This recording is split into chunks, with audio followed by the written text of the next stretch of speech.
like you have a what do you call that? A lady who works in your house. We call them the bai. So she is technically is a gig worker, and in India, gig working has been traditionally or typically in the non-organized segment.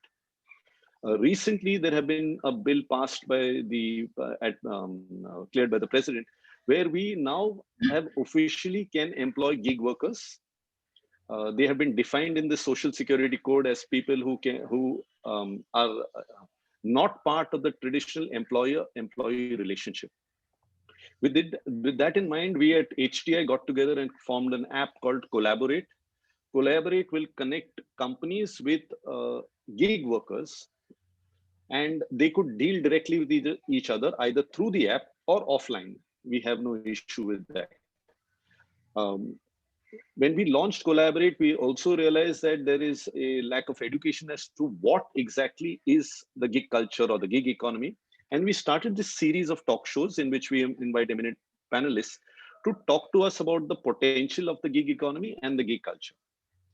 So with that, let me open the program and I invite, has Ralph managed to sign in, Jervis? Yes. Oh, great. Hi, Ralph. Hi, Okay. Dominic. Oh, sorry, I So got a little late. Ralph, yeah, that's okay. Technology always creates issues. So Ralph, what I'm throwing to you as an opening statement, if you could comment on what are the skill sets as you're heading GMR. What are the skill sets you would prefer to hire giggers for, and you'd prefer them as giggers and not have them permanently on your role? These are a certain segment of people you say they're too specialized that I don't need them on a daily basis. Like it could be maybe facade cleaning, a choked up drain, floor polishing. So could you throw light on those type of job potentials for gig workers? Good afternoon, everybody. Happy to join this session on gig economy, on the gig economy. I'm sure the world is changing in a big way, and we are all looking at new things as we are going after this COVID. So I'm happy to share some of my views on the gig economy and answering Dominic's question. There is n number of activities that can come under the gig potential when we go through, especially in large organizations like what I am handling. We handle Delhi Airport and the Hyderabad Airport presently. So presently, let us say today is a COVID situation. We require n number of people, only specialists, to come and do wellness activities. So there is a whole group of sections of people that we can take in this. So there can be a sanitizing group that can just work for on a gig for about a month or 2 weeks, heavy, and then they can go away. There are people who can come and do specialist job during this health to come and take tests for people, because we are testing all passengers across who are coming from international locations, domestic locations. There are people posted at different places where there are elements of tracking. So these people, if they stay long, they are also exposed. So it's absolutely very apt in this season to employ somebody like that. Nobody would like to stay in that situation for a long time. So that is one area. Second, large facilities, especially manufacturing and industries, require certain things that are just to be done on a periodical basis, not on a daily basis. Like Dominic rightly said, one of the activities he said was facade cleaners. I used to manage a building 21 stories tall in Bombay, and in Hazira of Surat. We used to manage a large campus with about 20 plus buildings, which had large glass facades. And we very difficult to find people to come to, especially these places and remote locations, to come and work. So if there is a development of gig workers, they come and do their act for 3-4 days, clean the entire activity, then go back. Because all around the year, there is no requirement for these people to come in. Then there is a lot of potential on the transportation side. Passenger transportation, group transportation. Many times, like I managed an office, a chair, where I had about 24 cars, and only 4 cars used to be used of the 24. 20 cars were not used on regular basis. So the moment I had a request for 5 to 6 cars for the company, then I would look for somebody to come and look for somebody to come and drive that car. So the transportation business. So if a gig worker comes there, it becomes a great avenue to transportation. I'm sure all of you now know the Dunzos, the porters of the world of the app industry. So that can apply to the corporate and the industrial exposure also. So transportation holds a very large activity. Then there is a great potential in the catering and hospitality side. I operate a food court kind of a cafeteria here and in all over our airport. Well, literally, I think all of us, when we go to office or to college, I'm sure there are a lot of college students on board, we get the same meal every day. Let me tell you, suppose there's a gig economy, I can get every Friday, one Friday Mexican chef, one Friday Mediterranean chef, one Friday Japanese chef, one Friday tandoori cuisine, one Friday the chaatwala, one Friday the person who sells the sugarcane juice. He can be a gig fellow just for me without any kind of activity. And my whole set of employees and the whole cafeteria will look forward to a Friday, maybe if it's doing well, maybe more days, and they can come and do it. Suppose it's a Diwali, I can get a bunch of people from Lucknow and Delhi and do a gig activity there, and then they can get away. Events, I'm sure all corporates before COVID, activities happening. Every time you want to do an activity in the office, especially corporate space or township or large enterprises or in for all your employees, you look for, you start looking, and then you generally end up in big companies who to find out. Now, if this resource available on a platform, many kinds of event and entertainment can happen in the entire corporate world just by employing various talents from the gig portal or the app that is there. I can go on and on. Horticulture is another big way. So there are various seasons. During the flower season, during the winter season, we can get specialists to just do a week of, let's say, a flower show business. And there can be about 3-4 people coming in doing a flower show and the gig, do the gig and then go away. So that's another big vertical that can happen, that can come in and go out on particular activities. There can be a lot of specialized activities. Let's say you have a large amount of bitumen road around your campus, and then you have to do some kind of a big major activity that is not required throughout the year. You can just call people, let's say painting, let's say some kind of special cleaning. So housekeeping is another big vertical, and specialized housekeeping, not general housekeeping. Specialized housekeeping is another vertical where you can take a large amount of people that can be gig workers. Technical areas, annual maintenances, one-time cleanup of, let's say, your major pump room or major activity that you have to do once in a way. Again, gig activities every 3 months, you want to do it for 3 days, you can do that. Swimming pools, for example, you can get gig workers to do specialized cleaning on this particular activity. So the list goes on, and I'm just opening up the tip of the iceberg in front of you. So this is a great economy that's opening up, and it's a wonderful element that we'll have soon. Dominic, over to you. Great. Thanks, Ralph. I'll come back to some of the things that you threw up, which sparked my requirement of asking questions. There was a call coming in. I'll move to Raghu for his quick take on Raghu. You deal a lot with students, right?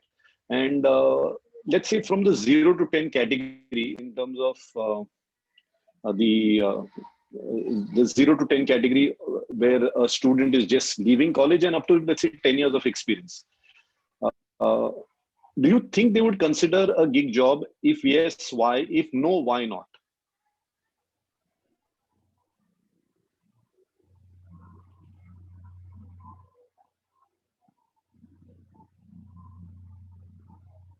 Raghu, you're on mute. Okay, sorry. Good afternoon, everybody. So thanks for the question. One of the things I myself did after reading about giggers was try to understand the students' perception rather than go into any assumptions. So I did a small kind of mini survey with a few of the students who are in the final semester, some who have just started working, and a few of them who've been working for 2 to 3 years. And I was myself a little surprised by the response. Most of them would prefer to be a gigger, despite the fact that I was trying to explain to them the cons of working as a gigger. I was trying to tell them that you don't have a stable monthly income, you don't have the company benefits, and etc., etc. Despite that, the kids, I think this is something with the Gen Z now, uh, they would like to have a work-life balance. They would like to pursue their passions and interests. And I remember when we joined the industry, one of the main things we focused on was getting a good job where you get a good monthly salary. And the only time you tend to look at being a gigger was towards the end of your career, whereas the present generation thinks differently. A lot of the kids, I mean, I was getting justifications about being able to explore their interests and passions, being able to look at multiple options, part-time bartender, part-time stock markets, and part-time YouTube videos. These were the kind of things that the kids want to do now. So I think a lot of them would opt for being a gigger. When I did my personal survey of around 12 to 15 people, I would say that hardly 3 to 5 people were not keen on being a gigger. So I think most of the kids nowadays, especially the present generation, would be open to such options where they can explore their interests and passions. Over to you, Dominic. Thanks, Raghu. So we'll bring Avril in here, and for those who missed it, Avril is my teacher from IHM Mumbai and Raghu's teacher also. So, Avril, if you could tell us, I know you are offbeat. You like to do things your way, do things like we say, I did it my way. So, if you could tell me about areas that you see gig workers or giggers as they are also called, if they could enter into some unconventional or unusual roles in a specialized domain like Ralph was mentioning. But let's talk about, let's say there is a crime and you need, after the police have finished with the place, you need a team to come in and clean up the place. Or if there is a fire or an earthquake or even a flood situation where you need a team of specialists who know how to handle it, because there's going to be electrical issues, there's going to be debris, there's going to be certain forensic evidence if required to handle it. So how would a person explore this field, and is there potential in it? Thanks, Dominic. I think that I'm quite new to this whole aspect of gig, and having said that, I would have a lot of reservations. But in truth, as you say, there is no scope for specialized teams to handle these kind of situations. Because let's say, I mean, even Raghu in his book and even in a syllabus, you would write down what if, like he would ask students, what if a guest died in the hotel? What could you do? But in truth, if they really had to deal with that, it might be quite a different situation altogether. So if one could put together teams, and now the focus would be on the word teams, you can't have an individual person who would have the skill set to deal with that. You'd look at a team of people who would get out there. Now, for example, you just said a crime scene. It could be a natural disaster, like say the terrorist attack the Taj, after the whole thing is over, how do you deal with it? Or maybe a flood or maybe an earthquake. We've seen all this happen across the country. And there's a lot of psychology involved in it. So the people involved don't have to be just physically strong. They have to or know the job. They need to be psychologically ready to deal with trauma of maybe seeing a disaster, all those kind of things. So yes, I would imagine that having teams, special teams, special forces, what would you call them? Like you have paramedic forces, something like that. This could be something that could be explored, but again, it wouldn't be individuals; it would be teams. And then when you're speaking of unconventional, we also have situations of how do you clean before an event, how do you clean after an event, pre-cleaning, pre-opening of a hotel, how does cleaning happen there? It's different from the day-to-day cleaning. Or maybe if you're cleaning on a film set, so these kind of niche kind of cleaning activities, how could you get teams which would serve this gig practice? So I'd say that on that, but then again, you can't look at individuals. It has to be a group of people. So I don't know how that would work on the app. Sure.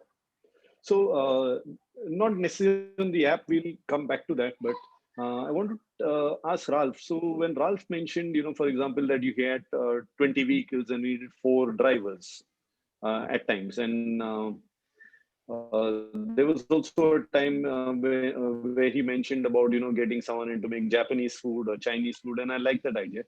So not just Raj, to the entire panel, what do you think of an idea where, let's say, I come in as a gig worker, my area of specializing could be the kitchen, but on a particular day, you make a deal with me, and would it be possible to make a deal with me to say, okay, I will do the Japanese food, but I will also participate in delivering it to the other locations, which would mean I would have to drive the vehicle from here to there and drop the food off there and maybe even help serve it. So I would be playing multiple roles during that one particular gig. Do you think people would be open to the idea, A? And do you think organizations would love the idea? Okay, can I take it?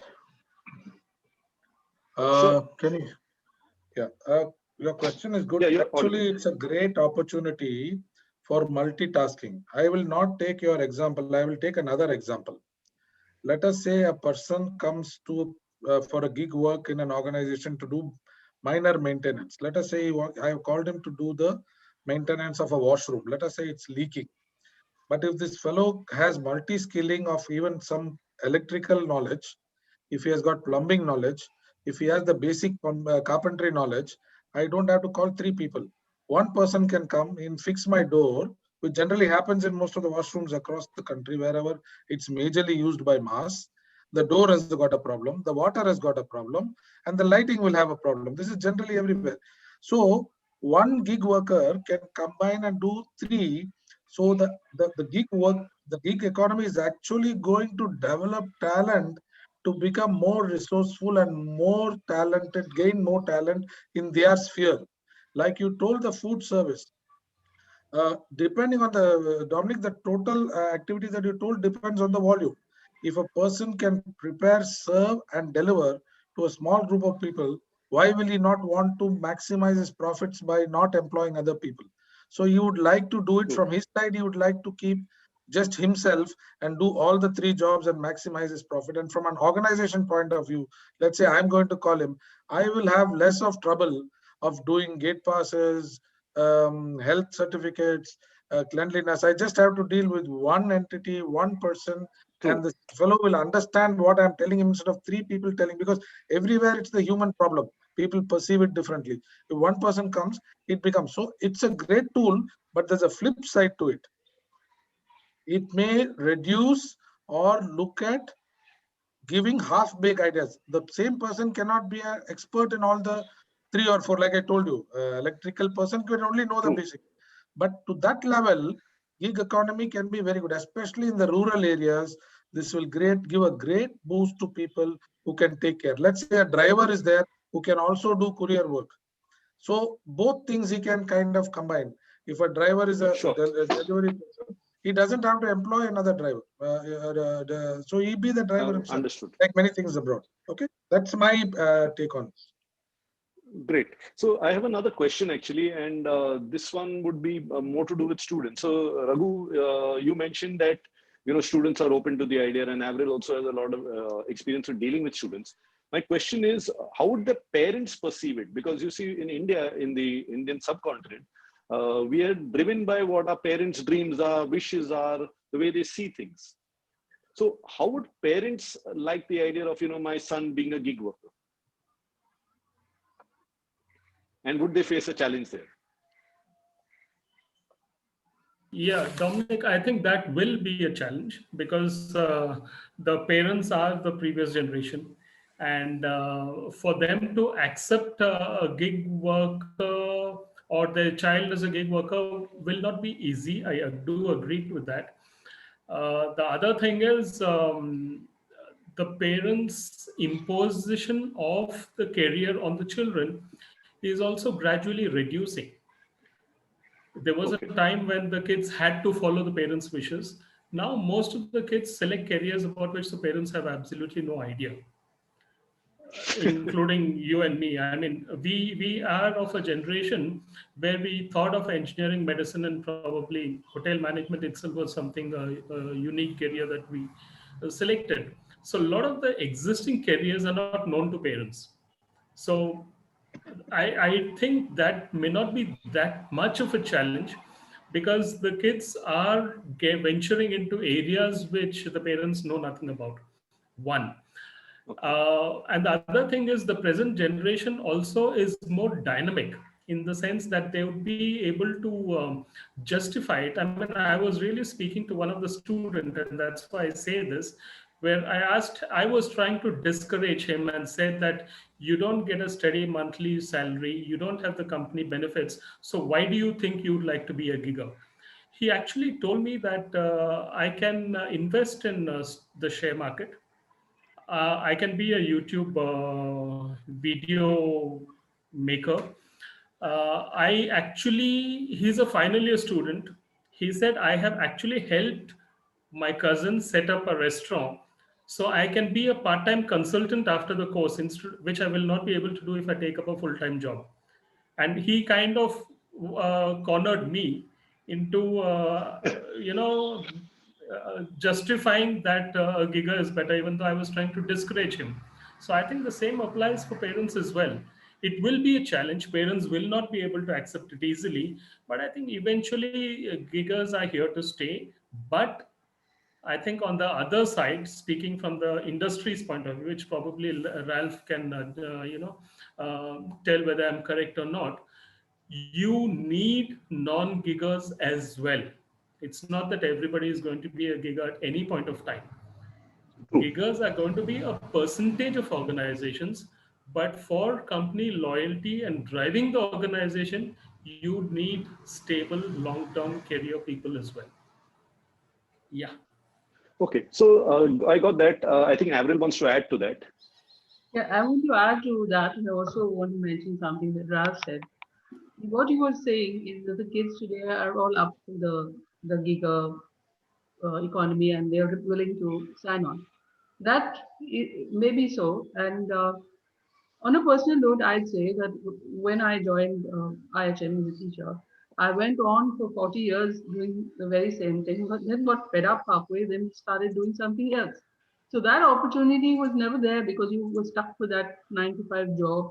You did it because you had a roof over your head. So the point is, if you are not dependent on your income very heavily, like you have an EMI you have to pay out or house loan, whatever it is, then this is possibly a very, very beautiful opportunity to discover yourself in many ways. After retiring, I discovered I could do 1,000 more things which I never attempted before. But on the flip side, as Raghu is saying, the kids may be very interested. But let me ask a question. Ralph, you, me, and Raghu all have daughters. If your daughter came up to you and you would say, "Oh, this is my boyfriend. I'm going to marry him," and you asked, "What does he do?" and she said, "He's a giga," I'm not so sure whether a parent would be very happy about that. So I'm coming Yes, from a different angle altogether. I No, I fully agree agree. So with that. I take agree. that, and I'd like to add something to that, Avril. Yeah. So Ralph and Avril, I'd like to add to that a little, so to say, spanner in the wheel. Using what Raghu said, where parents are not so dominating anymore as they used to be, and they don't know a lot. So we have Avril. No, Avril, 1 second. We also have on the panel some instructors, educators, etc. So now, if first or I'm a mentor to my kids, there are times when we don't know about a certain situation, right? And we don't know the future. So would you want to dominate over a person's personal choice, believing that you know best, considering all the risks, the pros, cons, etc. And in the end, if the person does say, "Listen, I still want to do this," or "I definitely want to do that," how would you handle it? Keeping in mind this, the child has come to you saying, "I would like to be a gigger," or "I would like to marry someone who's not in a permanent job, but is part of the gig economy and freelancing, so to say, with different portfolios." I think personally I would be completely apprehensive unless I know that the financial stability is there. I think, and though Raghu is saying, it's not a contradiction, but though Raghu says that parents are more open, it's something as simple as if you say you're offering a diploma in hotel management, they want a degree. So that still holds good, and the parents are very adamant about it. They don't want anything less than a degree. Then they want it from a reputed university. That is Yeah, but Avril, at the the same time, way. you have so many diploma institutes also, Yeah, and but they are also filling up, the right? degree came into being. The degree, once a degree came into being, then nobody would settle for less than the degree, which is No, all no, then wrong. I agree, it's all wrong from no, the parents' no, point of but people are going in for diploma programs. You know, HTI used to run them. You are aware of it, view. and Yes, we had yes, students coming in. yeah. Anyway, just one thing that I would like to point out to everybody who is listening in, you can either post your questions in the Q&A section, type it out, or hold on for a few more minutes when we'll open up the panel to asking questions. You could ask them directly. To Yes, ask a I'll question, call you back. you would have to raise your hand I'll just virtually, which has the raise hand icon, and we would Jervis would unmute you and allow you to speak. So either you ask a question verbally or you could type it out. Anyway, coming back to the panel and the discussion on. So yeah, we'll change topics a bit Ralph is for supporting the time me. being. Ralph is supporting me on this, huh? Yeah, Yeah, actually, because correct. you put Ralph in a I corner just when you said about his daughter. Dominic, Yeah, it's a one great second. opportunity for multitasking. I'm not denying that, but I'm looking at Just give me a second. I will just put my views. See what gig economy. I think Raghu Balan actually said it right. Gig economy will coexist with the present situation of the entire world. To what percentage? Maybe 5%, 10%. I'll give you an example. Today, It's all of you know this 33% in the company. US, huh? All of you know there's a company called the Urban Clap or the Urban Company. You know, all of us use Correct. services from them. It was not there before. They give you saloon service, they give you air conditioning service, they give you n number of services. Does it mean that the Urban Company has replaced all the saloons? Does it mean that the Urban Company has taken away all the air conditioning repair or the housekeeping service or the pest control services? Urban Company has taken a particular amount of share in that market, which is coexisting, and same will be from the gig economy, because gig economy has got two parts. One is the giggers, the people. That will be the biggest benefit for the gig economy, where the giggers, people from all walks of life, will be given equal chance if they have talent and if they are doing very well. Let's say a simple thing. Let's say there's a very good facade cleaner who can do the job in, let's say, 40% lesser than anybody else. He will become a star overnight. Let us, there's an excellent person who comes to office and can deliver a particular job, like, let's say, floor polishing, what we discussed earlier, with high quality. He'll become a very popular. Anybody out of the blue can become, instead of using a large company. But gig economy will only take a certain percentage of existence in the current economy and contribute to that much alone. And very correctly, like Avril said, people who are presently in their 50s and parents who are at that age will not subscribe to a gigger immediately, but till it matures, grows, until the fellow shows his metal and proves his salt and becomes a successful man, like all these Hindi Bollywood movies and Purana movies used to see, na, tum paisa bana ke aao, then I will give you my daughter.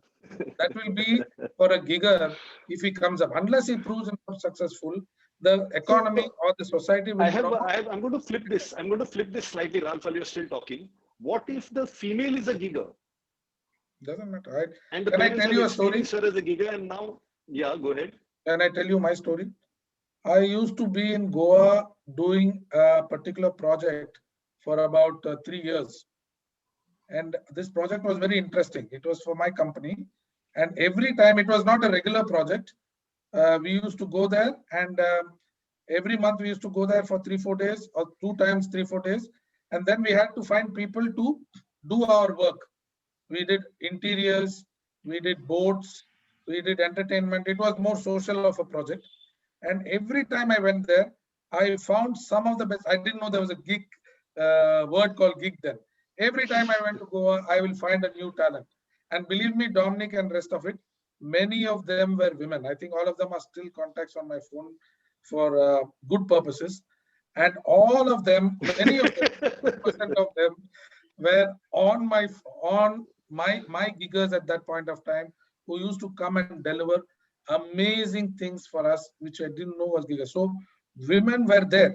We used to get chefs, we used to get event managers, we used to get interior people, we used to get boatsmen, we used to do cruises with people, we used to do expensive cleaning and housekeeping jobs, expensive horticulture activities. I did so much about 7 years ago, and for 3 years, before 3 years ago, I ran this project. And I didn't know. Today I know it's got a name called and Goa has flourished. And I'm sure people who know Goa, during November to February, there's an influx of people that come in from the other countries who come and do their gig and go back. Actually a gig for many things. Red Indian comes to sell their ware. There are chefs who come and do Lebanese, Mediterranean, American, South American, Brazilian food and go back. Event people come in, so many talented people, musicians, aero dancers, acrobatic dancers, blah, blah, blah, Africans, everybody is there in Goa. So Goa is a good example for an economy, a state provides an opportunity for 4 months in a year for the gig economy to flourish. But that's only 4 months, believe me. So the downside to it, and not all these 4 months, then they have to maybe go somewhere else, or they stay there without work. Okay, that is my take on what you say. So women are definitely there, and the gig economy is a portion of the economy. It's not going to take away space in the entire economy. It will take a small space in the economy, but the biggest benefactors will be the people who will have talent and who can exhibit their talent in the best way, and the corporates who can shed their load and do not have to carry baggage for gig activities or one-time activities, that they can offload and use giggers to make use of this.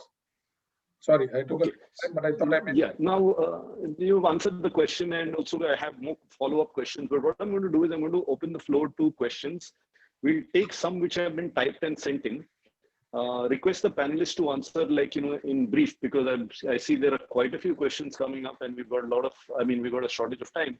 And also, if anyone would like to ask a question, you could raise your hand. Jervis will unmute you, or rather allow you to unmute yourself. You could ask your question directly. So let's take the first question. I'll throw it to Raghu here. Do you think it's risky to use untrained staff, Raghu, and will the staff actually be untrained? Not exactly. The people who are going to be giggers are people who are skilled in a specific task, skilled in a specific role. They're going to be giggers for specific tasks. You could be a bartender, you could be an electrician, you could be an ice carver. So you are getting into an area where you are skilled at only. So that issue will not be there. Okay. So what you are saying is essentially is you're not an unskilled person, you're a skilled person getting into a gig. Exactly. Okay. I've got a question that was from Suita Ray Chowdhury. And now I've got one from Rahul Chawla, and I put this to Avril, Raghu, Ralph. With the kind of lifestyle, passion, and interest today's generation has, does the panelists think by adopting, Yeah, I just answered that question. I was typing the answer. Okay. With the kind of lifestyle, passion, and interest today's generation has, does the panel think of adopting a gig work style? Will it be able to sustain them financially? So interestingly, why I want to put this question both to Raghu and Avril is because I think Raghu himself is a gigger in that he's been freelancing for many years, and Avril, you too have been freelancing for many years. So has it been able to support your lifestyle and your life? I'll take this. I've been doing this. I'll take this first, Avril, for almost 4-5 years now. One is, personally speaking, it helps you to also do a lot of financial planning, which you kind of ignore when you have a monthly salary coming in. You need to do a lot of financial planning. In fact, this is the same thing the student told me who has just started working, and he's consulted for a restaurant. He said, I learned financial planning after I started doing this part-time jobs. So I think once the focus is there, I'm not telling everybody is going to do it. Some of them can just throw away the money once they start getting it too early. But I think it enables you to get into financial planning at an earlier age rather than much later, which used to happen earlier. Your take, Avril. So I think that what Raghu is saying is very sensible actually, because people, the youngsters, just many of them just live off their parents. So once they understand about the earning part of it, then they would do the financial planning, which he said. Personally, I have not attempted being a gigger until I got quite fed up of a government job. And then thought, if you remember the trainers forum, I think that's where it started. And then writing and doing other things. I can hardly call myself a gigger at that point. It's only after retirement that you find that you have time on your hands and you have a lot of, I mean, you haven't turned completely senile, so you can, go about and do things which you never even thought. And then, of course, there are always all of you. The reason why I'm here on this webinar is because you, Dominic, have roped me into it. So like that, there are students all over the place who think I can do things that I'm not sure I can do. But then it's always good to be trying something different. So yeah, I think it's a great Correct. thing if you are capable of multitasking. If you're into, let's say for me, if I'm into music or I'm into writing, I can do so many things and bring it all together in, let's say, an International Housekeeper Summit or a CHE program of for HLER. I think it's great. So I guess the answer is yes, because we've got one Raghu saying coming young, Avril coming in after 30 years of experience, maybe. There's someone who's put in a post saying, I want to be join a Giga organization. We could talk about that. There's a question to Avril. Avril, do you believe a permanent job has stability? Now, I think this is coming in, it's from an anonymous, but I think it's coming in from the perspective of the current situation in the pandemic, where everybody realized that their permanent jobs are not exactly permanent. So, Avril, do you believe a permanent job has stability? Yes, it has stability, but the question is, do you need stability? Now, if I have, let's say, an earning husband who's earning very well, and I am not dependent on my existence uh, by my earnings, then I don't think, it mattered to me. But yes, if you are a single person, your permanent job is your stability. And again, we go back to what is your financial situation? Do you have your money from your ancestors? Do you have your own house? Are you still paying out loans on that? And so on. So yes, if you have a permanent job, it is to some extent a stability, which is why. So I've got a question, Avril, while you're still on the topic. Is the company going to offer me stability, or like Ralph says, and I think Raghu also added to it, or is my skill set going to guarantee me stability? Because in the gig culture, essentially that's what we're saying, that your skill set is what will define whether you are good, going to keep your job or not. Okay, Ralph? now two of you sitting here are my students, right? So you know the quality of teaching in the IHM, right? I don't want to go into details, but because it was a government job, a lot of people were there because it was a government job, and they would go up the ladder according to the years of experience. There were very few people who really diligently believed that as educators they had a huge impact on young lives. So if you look at that, if a person is, like Ralph said, if a person has very, very special skills and talents, they are going to make it big. They are going to be wide for. You can see there are a number of colleagues of mine who would not do what I'm doing right now. So yeah, I think it's very important that you have acquire every possible skill set that can make you the complete wanted person as a giver. So Okay, before I go back to the questions, it just struck me. What about the attitude of a giger? Yeah. You're asking How me? should it be? Ralph, Raghu, Avril, anyone? What should the attitude be? Open-minded. I mean, risk-taking, okay, open-minded. I want to learn, and I can do anything that I want to do, I think. Needs to be flexible. So, okay, open-minded mindset needs to be flexible. Ralph?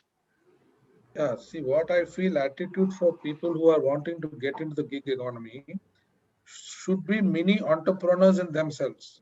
When I say mini entrepreneurs, they should constantly be people who are looking out for opportunities, either in their specialized area or in multi-skilling, like Raghu just said, that they can do many things.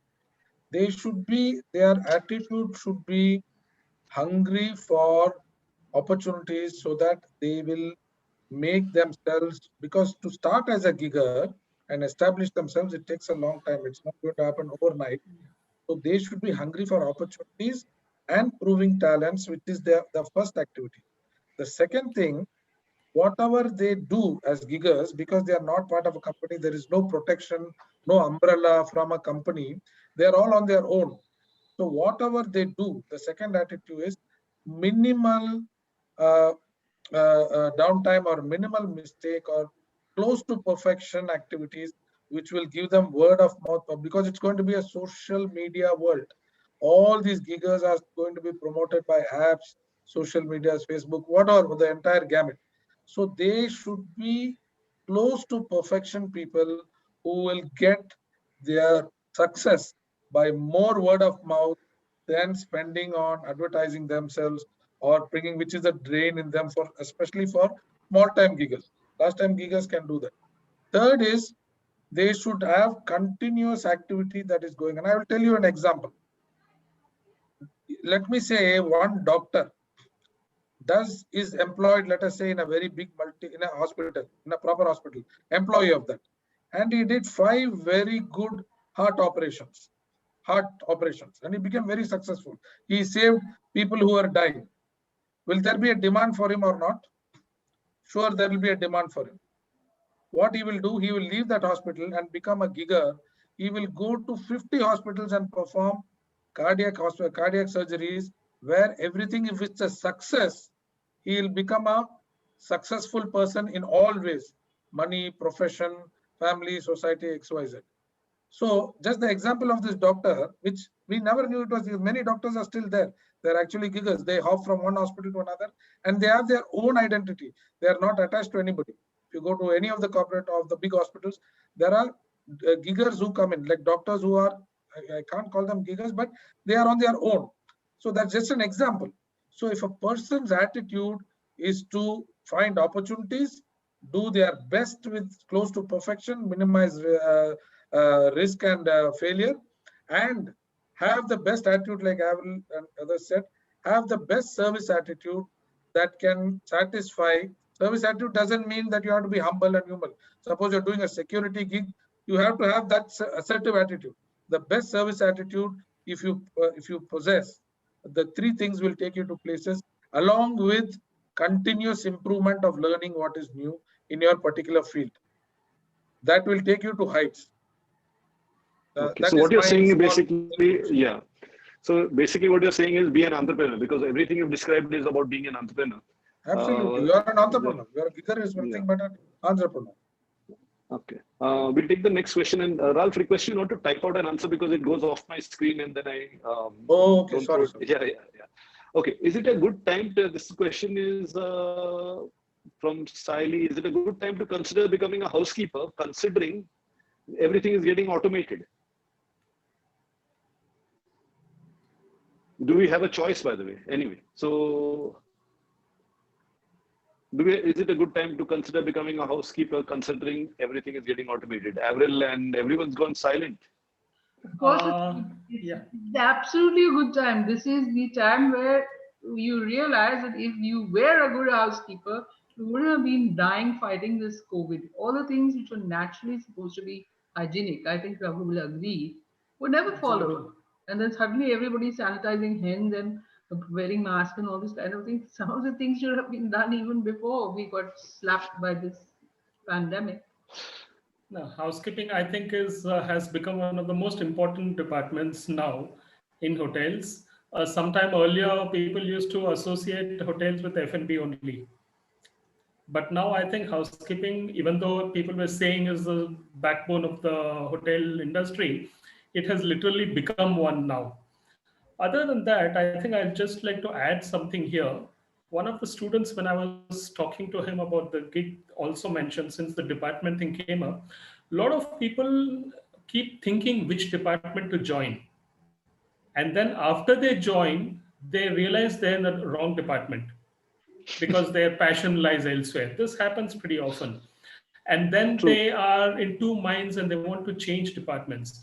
Now, one of the students told me very interesting thing. He said, since I may change my mind, if I become a gigger, I always have the option of, exploring other departments and developing skills which I want to develop at a later stage. Or even if I change my mind, I join F&B service and then I want to become a baker, you can't do it if you have a full-time job. You can't spoil your career.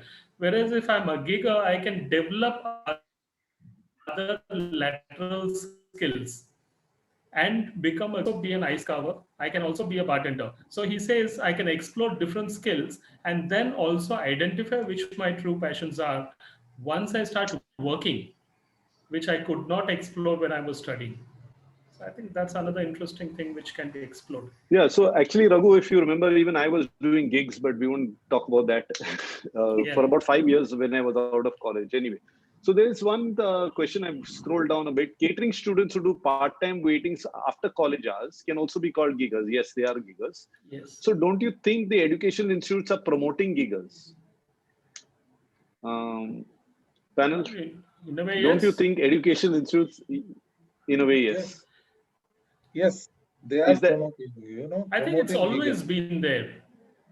Maybe the term is new, but I think it's always been there. exactly? So that's what I said. Start. It was always in the unorganized segment or in a, the terminology is new actually. Okay, Sure. this is not a question, but I love the diversity of thought. Thank you very much. One question: how do I keep myself up to date with the latest tech in housekeeping? Panel. Oh, there are. I thought I saw that coming, Avril. Read Clean India Journal. So there's a journal called Clean India, which both Ralph and Avril contribute to regularly and are also on their panel for various discussions. So stay in touch with Clean India Journal is the answer. No, I'll tell you, just quickly, I'll tell you. See, I'm on the board of Clean India, of course. But if you want to keep to the latest trends of housekeeping or anything for that matter, 3 mantras. One is try to go and see what is happening in the world visually. Go to various places. You will be surprised to see what are so many new things that have come up in the industry, especially in the housekeeping industry. Today, a toilet, a washroom can have as many as 24 sensors to sense uric acid, to sense smell, to sense utility, to sense mirror cleanliness, to sense the lux of light, to sense water usage 24. So you must go to different places and start observing physically. Second, self-learning. Self-learning, like Avril said, Clean India, books. Books, no need there. Everything can be on your phone when you're going in a bus, train. If you're interested, learn. Self-learning is very important. The whole internet is flooded with n number of activities. And third, if you're in the space of housekeeping, please try equipment which are available, new equipment which are available for demos. And you can also call now almost all new products are available for demo and use for 1 week in your area. Please call for the latest, see what it happens, and you will be really surprised to see the amount of newness that has come in housekeeping is just very, very vast. I'll just tell you a small incident and close this. We are just about to deploy or just did a demo in our Delhi airport with a robotic cleaning machine. All of you must have heard, but this is a smart cleaner. So what I have to do, I have to walk this robot inside the entire airport floor, departure hall. It will measure everything. It will say how many corners are there, how many people come, how many people go. After it does, then it makes a complete map. Switch it on. It will clean areas which are very dirty 3 or 4 times, areas which are clean only once. If people come, it will stop. It will send you an alert if there's a repair. It will say, tell you this is the problem. No leave, no sickness, no suddenly headache, no saying I want to go for coffee, no say I want to go to washroom 4 times. The robot will work. If it has got battery, it will take rest only to charge. Again, it will come back to work, and it's going to be a phenomenal activity. Singapore airport deploys about 12 of these robots, which is beautiful. I'm giving you the high end, but small end also is there, which is beautiful. And if you do this 3-pronged aspect, definitely you will go anywhere you go. Keep on observing and try to make a conscious effort to go and observe, not when it comes. Try to make a conscious effort to go and observe. You will learn a lot and lot more as it comes. And read a lot of internet. It will really be a great learning. Thank you. Thanks, Ralph. So there's a comment from one of the listeners who said that don't end at 5, carry on. I think we're anyway going to be carrying on. There's a comment here. My father was asked to retire after 31 years of service. We still have loans and clearly permanent jobs have no stability. I believe competency is the only way to ensure stability. Please correct me if I'm wrong. So we addressed this slightly earlier, but if anyone would like to add to that, competency being the only way to ensure stability. I think there is no doubt in this. Competency will be the only way to success, and anything that is, it will take you to places. If you're not competent, you will be at a mediocre or a lower level. If you have competence, you will keep growing. That is my answer. And sustenance and stability is only through competence and merit. I don't know how it works for our part of the world, but I think my cousin in Australia, who have one regular job, and he's very good with his carpentry and plumbing and electrician. So he's doing all of that, and in a very short period of time compared to his brothers, he's got this amazing house, and he's quite well off. So uh, the job that you do, if it allows you to do something else, maybe on weekends, which as government employees you weren't allowed to do really. So I think that you. So I think taking off from what you just said, Avril, actually it is a matter of our attitude or our mindset. See, what tends to happen is people. I remember many years back when we were kids. My brother pointed out that the vada pav person, the person who sells at a stall on the road, probably earns more than the person who is a manager in a hotel. And one of the reasons why that happens is because we have this stigma attached to, let's say, doing carpentry work. So people think that, oh, he's a carpenter. There's an incident I should narrate to you all. My wife was dealing with a particular lady. I won't tell you her name, and her house was being done up. And the person who had recommended this carpenter pointed out to her. So they were in the balcony, and she pointed out that there's the carpenter coming. She said, where? And the carpenter at that time was driving in a Mercedes Benz. And she said, immediately I decided I'm giving him the job, because if he can afford to drive in with a Mercedes Benz, he's obviously good at his job. And that was a carpenter. And this lady, of course, she had a very posh house. I mean, if I'm not mistaken, it was 100 crore for budget given to her to do up the house. I'm sure the carpenter took quite a bit of that 100 crore. But be that as it may. Some sharing from my side, when I left catering college in 1990, for about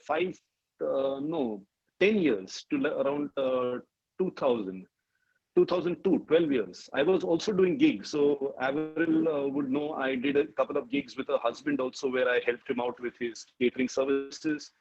I used to drive a 3-wheeler rickshaw. I used to prepare food at my home and deliver it. I was into party catering. And then slowly I built up my company, and that's where I am today. Anyway, we'll take some more questions. Would anyone like to ask a question? If you would like to ask a question, or just interact with the panelists, put your hand up and we'll unmute you. It will be fun that way. Yes, a very good evening to all of you. No one? Oh, great. Hi, Pushpa. Hi, Dominic. Hi, Raghu. Hi, Avril. Hi, and hi, Ralph. A very good evening to all of you. Fantastic session. My question is that this sounded a lot like Dominic said also, that there was very little difference between what a gig is and what an entrepreneurship is. So I didn't really find too much of a difference in that. And my question is, we've been talking about, specialized people who would, do facade cleaning, plumbing, electrical work, maybe singing and dancing, things like that, which are specific to a certain kind of people. What are the options available for, the number of people who have lost their jobs thanks to this situation that we are in, and who are in the middle age group, who have been holding managerial roles? What options does the gig economy give them? That's my first question. The second question and the third one would be for Dominic. Dominic, I'd like to know how to download the app and what are the charges for collaborating with Collaborate. Okay. So I'll answer that question first, and I'll come back to the first question with the panel. So the app can be downloaded. Jervis would share the link. I think he should share the link. You get on the link. We're giving it free for 2 months. Post that, a company pays 4,750 per year. A gig worker just pays 250. The app is going to be your window to the world. So like Pushpa, you were saying, it's an entrepreneurship, yes. So you're going to set up your own job, your own profile as a brand and market yourself to the entire industry, and they could pick you up. We are also talking to, by the way, companies in Maldives, Sri Lanka, Nepal, of getting on the app and recruiting. Maldives is a very good area for us, and even UAE. So we had a panelist last month who pointed out about how UAE is opening up with freelance visas and mission visas. So there's a lot of potential there. I won't want to take up too much time discussing the app, but be in touch with Jervis. His email ID is with you all, or Aaron. They could always help you out, or get in touch with us through the Collaborate app. Now back to the panel and Pushpa's question, if you all would like to answer it. Okay, shall I take that answer? Go ahead, go ahead. Good, Pushpa. That was quite a nice question that you asked. What happens to the people who lost their jobs, or people sitting at home without jobs, and what happened to the middle people? So to be very honest to you and feet to the ground, it is a sad situation, and all these people who have lost jobs and who have lost their regular employment are going to be in trouble, and will be in trouble till they find again permanent employment. That is their way. But out of this, a certain percentage can use this gig platform and the gig economy to transport themselves and make themselves productive depending on what they are capable of. Let's say there's a lady who's lost her job, and by her hobby, she's a good tailor. In her locality, she can extend tailoring services. Let us say that, so the same lady is also good with internet. She can apply for a 3-hour job with one of the US companies. Every day, I think we get a lot of mails on this. Sitting at home, she can look at that, doing that 3-hour advisory or some kind of an activity on the internet that will give her some kind of income. Let us say the lady is also a good person who can deliver some kind of food to people from her home. Let us say 50 tiffins she can deliver. For example, I'm just telling you, she can employ 2 people and maybe to the bachelors around that locality. I'm just giving you a very, very simple example. She can become successful if she applies herself to it. If the person says, boss, mera naukri chala gaya, I'm gone, what can I do, and keep crying, then the gig economy will be very far to them. This is a great platform if people want to take on. But again, I'm telling you, not 100% will be subscribed to this because of different kinds of competence levels, different kinds of demands, different kinds of talents in them. Like somebody can be just a finance clerk who is in the finance department and he has lost a job. Where can he go and do as a gig economy? I don't think there may be many opportunities, but he can tap the potential or the talent that he may have beyond the financial clerk and see what he can do. So there are many things that are possible that an individual can take up. But surely it's a sad situation, and I fully agree with you. It is a paradox of sorts where people will have to undergo this change, but the opportunity is there and the door is open for people to get into this gig economy and see what best. I know so many cases who lost jobs and today they are doing many, many things to stabilize and sustain themselves. Thanks. Hope I answered. Yes, thank you. Okay, so there is, thanks. So there's a question that how does one person become a gigger, and if housekeeping gig staff fumble at work and say the chemicals they use for cleaning and there is an injury, will the company take care of it? So I'd like to answer that 2 things. One is that the government of India is setting up a portal in which you register as a gig worker. Now this would be helping us get the gig worker organized. At the same time, Collaborate app, the logo that I have on my t-shirt, we are also helping organize gig workers on our app as well as the government. So the government is going to come up with social security benefits that you could get. So your insurance would be taken care of. But even on our app, we have a button where you could buy insurance, and for as low as 200 rupees, you could be insured for up to 1 lakh against an accident. As this whole concept takes off, I'm sure insurance companies will be forthcoming in giving us better insurance schemes where we could even apply for medical and other things. So that would help you answer the question. Currently, the how would I call it? The coverage is not too great. Like I said, 1 lakh, up to 1 lakh, but I think for a chemical burn, 1 lakh should suffice for the time being. Now, I'd like to wind up the session, but before I do that, I'm going to invite the panelists to give us a 1-minute take on their take of the gig economy. So just 60 seconds of unplugged where you would speak at random or in particular about the gig economy. We'll start with Avril, the lady in the house, then move to Raghu and close with Ralph. In my mind, I think this would work great, but there needs to be a lot of accountability from the organizations which employ giggers. So they have very clear specifications of what kind of a gigger they're looking for. And from the gigger part to know who they are and what kind of employment they're going in for. So there should be some accountability for on both sides, because otherwise it won't work. Great. Raghu? You're on mute.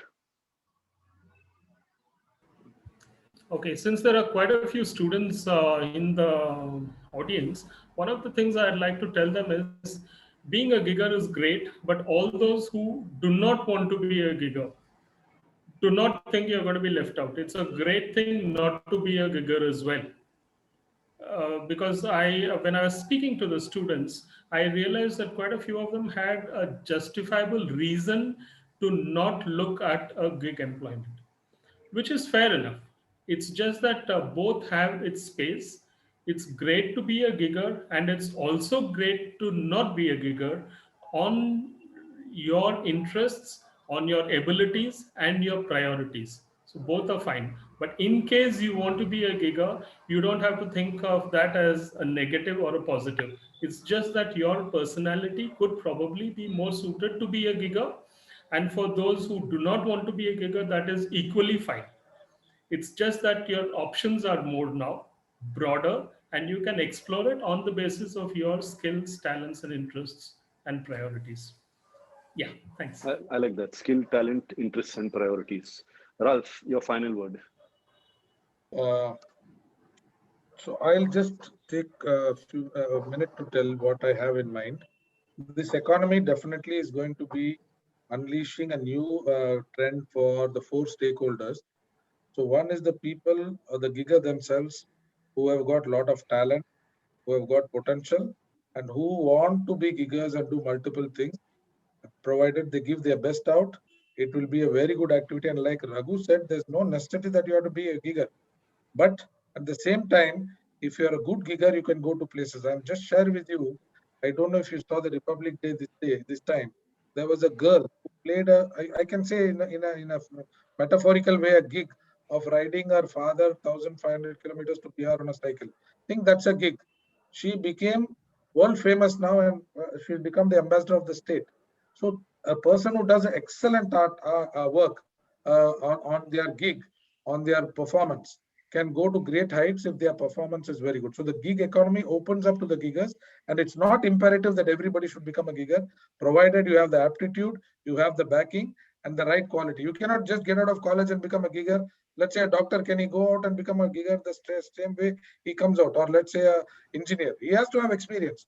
So for all people who are wanting to go into multiple activities and become entrepreneurs, my strong advice first is take experience, take experience, take experience, because experience touches you and opens your eyes to many things, unless it is creativity, world of creativity.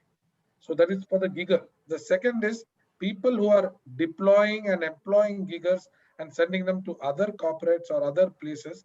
They should be highly, highly responsible, highly automated, systemized, and they should have high set of pre-qualifications so that the gig economy becomes successful. They cannot be random in taking people and then sending them out.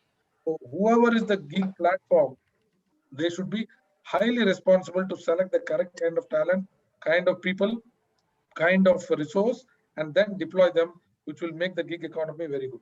the people who employ them. The people who employ them should be fair enough not to treat them lower or higher or in a different way than their regular employees.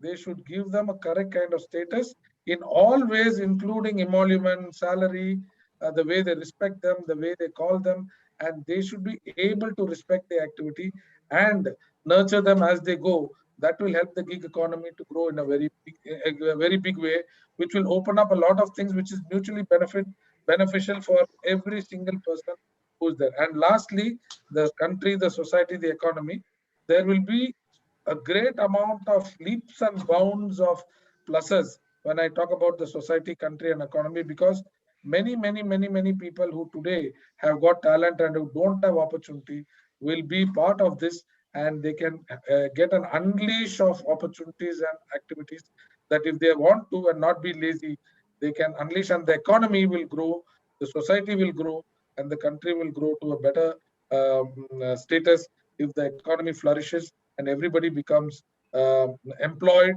earning, and they can contribute their talent. I'm sure many of you know that many people who have wonderful talents are just sitting at home because they have not got an opportunity for many reasons. Maybe they are the best sportsmen, but they are not able to get the correct opportunity. But if they become a gigger, probably they will get a lot of opportunities, unleash their talent, and the whole economy, country, and society can grow to a better state from where you are. Thank you, and it was a great session. Thanks, Ralph. So thank you, panelists, Avril, Raghu, and Ralph. To summarize what you have said is basically that, yes, there is the gig economy. You also have the opportunity or option of staying with the traditional economy in the form of a permanent job or a contracted employment. What we've also heard you all saying is that the gigger has to use his skills, talents, and his abilities, his attitude to leverage himself in this space. And if he or she succeeds in doing so, they could make a very good career for themselves. And I think on the screen, we've got three people, that is myself, Raghu, and Avril, who are currently part of the gig economy. I started actually with the gig economy, then moved on to employing full-timers. And today, HTI also employs gig workers, by the way. We've been doing it for many years. Like they said, we didn't know the term at that time. So the gig economy is now going to blow up in India. It takes up about 30% of the economy in the US is a gig economy. In India, I think if we combine it with the unorganized segment, we should be also at around 30%. But let's stick to the organized part. Coming to the organized part, Collaborate app is working at organizing the whole gig concept, the gig space. We will host gig workers and we will host companies. They can connect to each other and deal directly with each other. We also have a feature where contractors, say there is a company that has chefs, they could come up on the app and allow people to view their chefs through them and have an arrangement for them. So it could be chefs, it could be housekeeping staff, it could be many avenues. Having said that, I would like to tell you all that next week we've got a panel of Prahlad Kakkar, the ad filmmaker, and Farzana Contractor, who is in many roles, including a magazine editor, who will be on the show telling us how we could brand ourselves as chefs in the gig economy space, or even working towards building our brand to being a celebrity chef. The tips that they give us, I'm sure, do not apply only specifically to chefs, because if I'm a gig worker in the training space, if I'm a gig worker in, let's say, the housekeeping space, the rules, I'm sure, of engagement would remain the same.